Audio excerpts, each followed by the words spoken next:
سلامونه ملګرو، زه ورور اغام او تاسو ته یوې نوې کیسې سره راغلی یم. ملګرو، نن زه تاسو ته د سټوکو په نوم یو ډېر ښه لنډ فلم تشریح کوم. دا د الټر لخوا جوړ شوی یو لنډ وحشتناکه فلم دی. زه به لومړی تاسو ته د دې کیسه ووایم، بیا به د دې فلم اصلي معنا درته تشریح کړم.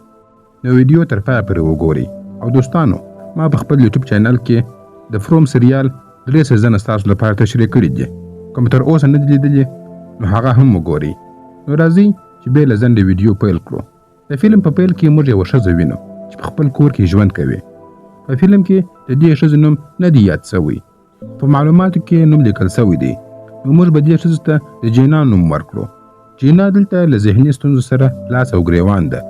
هغه د اګورافوبیا ناروغي لري. دا د اضطراب یو ډول اختلال دی.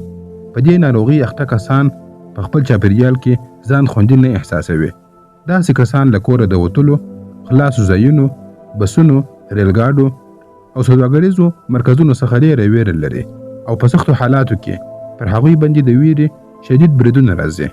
د دوی د وینې فشار لوړیږي، د زړه درزا یې تیزیږي او ساه اخیستل ورته سختیږي. دا ډول حالتونه اکثره د کومې دردناکې پیښې له امله پیدا کیږي. جینا هم له همدې ستونزې سره مخ ده او تل په کور کې بنده پاتې کیږي.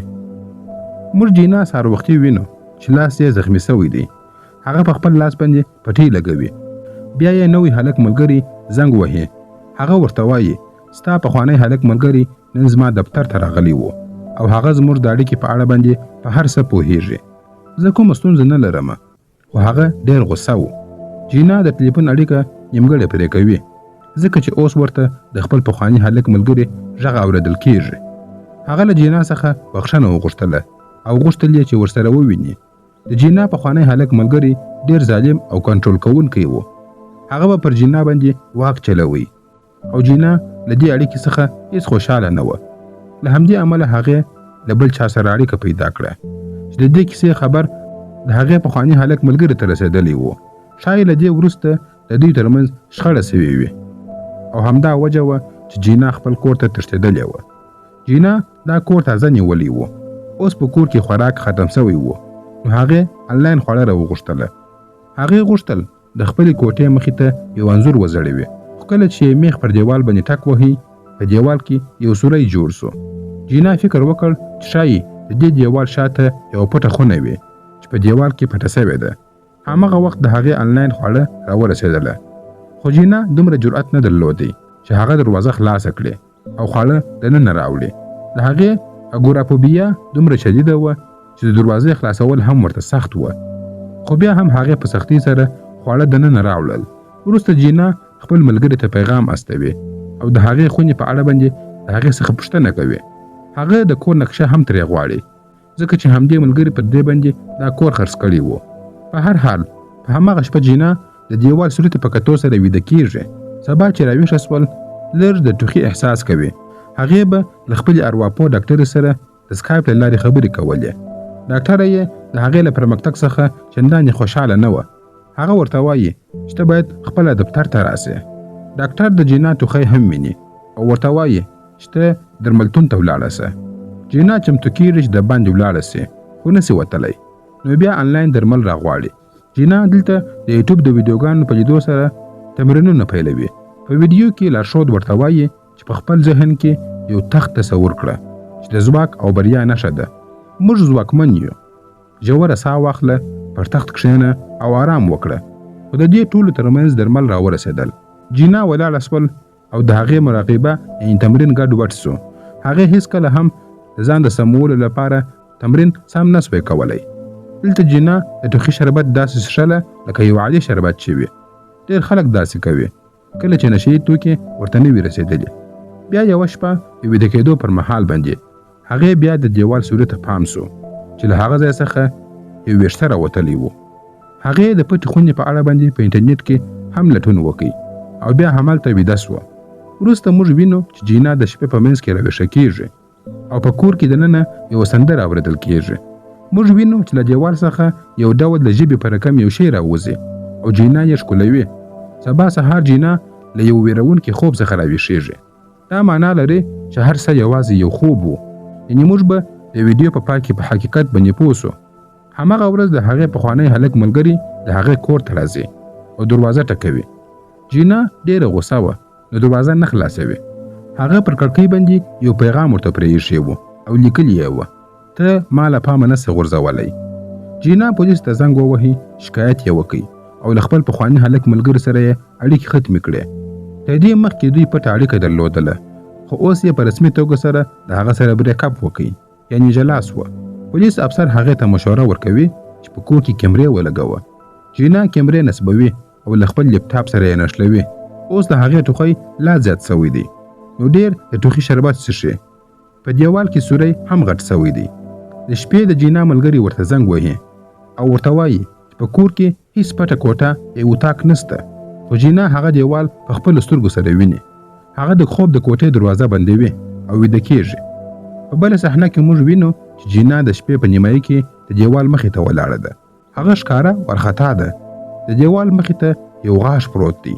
جینا خپل ټول غاښونه ګوري او ټول پر خپل ځای باندې سم دي. جینا هیڅ نه پوهیږي نو کیمرې ګوري. کوم څه چې په کیمره کې ویني ډېر ویرونکي وه. هغه د دیوال مخې ته ولاړه وه او د خپل بدن برخې په خوله کې اچوي او بیا یې په هغه سوري کې ننباسي. دا هر څه چې یې ولیدل سخته ویره پرې راځي او رښتیا زه هم وویرېدلم. هغه سمدستي له کوره څخه تښتي خو د لارې په منځ کې خپل فکر بدلوي او پریکړه کوي چې له خپلې ویرې سره باید مخامخ سي. هغه په یو لوی سوټک سره دیوال ماتوي. اوس د دیوال شاته یوه تیاره کوټه ښکاره کېږي چې په منځ کې یو تخت پروت دی. هغه تخت د انسان د بدن له غړو څخه جوړ سوی وي لکه لاسونه، پښې، غاښونه او نور. یو لاس جینا ځان ته رابولي. جینا ورته رانږدې کېږي او ورو ورو هغه ځان ته رابولي. هغه په آرام ډول سره پر هغه تخت باندې کښېني. د تخت پر سر باندې د غاښونو څخه جوړ یو تاج پروت و. د لږ وخت لپاره جینا د خوښۍ او خوند احساس کوي خو وروسته تخت له هرې خوا څخه هغه نیسي او ځوروي یې. جینا درد احساسوي او هڅه کوي چې ځان خلاص کړي. بالاخره له تخت څخه ولاړیږي او په چټکۍ سره پر هغې باندې حمله کوي. په بله صحنه کې موږ وینو چې جینا د خپل موټر مخې ته ولاړه ده. هغې خپل موټر په چټک سره وهلی دی یعنې هغې تخت نه بلکې خپل موټر وهلی و او اوس سهار سوی دی. هغه له کوره څخه د باندې ولاړه ده. جینا د لومړي ځل لپاره ځان ښه احساسوي ځکه چې له کور څخه د باندې راوتلې ده او نور د ویرې حمله نه ده پرې راغلې. نو دوستانو دا د سټوکو د لنډ وحشتناکه فلم کیسه وه. لومړی راځي د سټوکو په معنا باندې پوه سو. سټوکو یو نرمه پلستر ته وایي چې د دیوالونو د پوښلو او جوړولو لپاره کاریږي. رښتیا خبره دا ده چې دا یوه ډېره په زړه پورې او له ویرې څخه ډکه کیسه ده. جینا په یوه ظالمانه او ناوړه اړیکه کې ښکېله وه او غوښتل یې د هغې څخه ځان خلاص کړي. د همدې لپاره یې بله پټه اړیکه پیل کړه او له دې سره یې په ذهن کې د ګناه احساس پیدا سو. کله چې د هغې پخوانی هلک ملګري خبر سو نو جینا یې لا ډېره وځوروله. جینا ترې وتښتېدله او نوي کور ته ولاړه خو ذهني حالت یې خرابېدی. هماغه خراب حالت د دیوال د سوري په بڼه ورته ښکاره کېدی. په حقیقت کې هلته هیڅ سوری یا عجیب دیوال نه و. دا ټول د هغې د ذهن وهم او خیال و. وروسته جینا د ټوخي په شربتو سره روږده سوله. هر څومره چې یې روغتیا خرابېدله د سوري اندازه هغومره غټېدله. هغه سوری په اصل کې د هغې درد، ویره او د ګناه احساس و. دا ټول د هغې د پخواني هلک ملګري له اړیکې سره تړلي سمبولونه وه. د جینا د ښکلولو صحنه د هغې په ناوړه اړیکه کې د لنډمهاله خوشحالۍ نښه وه. خو په کور کې چې کومه سندره اورېدل کېدله یعنې په یوه ظالمانه اړیکه کې خوشحالي یوازې خیال او فانټیزي ده. په ویډیو کې جینا د خپل بدن غړي سوري ته اچوله چې دا د دې نښه وه چې هغې خپل هر څه خپل پخواني هلک ملګري ته ورکړي وه. بدن، ذهن، روح او هر څه.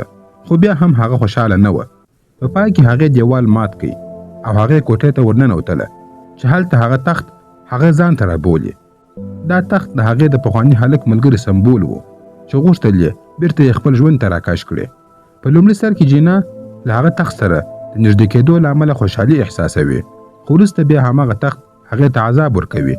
یعنې کله چې څوک له خپل ظالم هلک یا نجلۍ سره بیا جوړجاړی وکړي په پیل کې لږه خوشحالي وي خو پایله یې غمجنه وي. دا خبره یوازې د ښځو لپاره نه ده. نارینه او ښځې دواړې کېدلی سي چې په داسې اړیکو کې ښکېل سي. خو ځکه چې د اړیکې بنسټ ناسم وي نو پای هم خراب وي. له همدې امله جنا تخت مات کړي او خپل ذهن یې آزاد کړي. د کیسې اصلي پیغام دا دی چې ذهني روغتیا یو ډېره جدي موضوع ده او باید جدي ونیول سي. په اړیکو کې متقابل احترام ډېر مهم دی، ځکه که احترام وي مینه هم ورسره پیدا کیږي. او همدلته د الن ډارونکی فلم پای ته رسیږي. ملګرو، دا دې وکړئ چې ویډیو مو خوښه سوې وي. خپل نظرونه مو په کمنټ کې راسره شریک کړئ. ویډیو لایک او شیر کړئ. زموږ یوټیوب چینل هم سبسکرایب کړئ. تر بلې ویډیو پورې مو الله مل شه. مننه.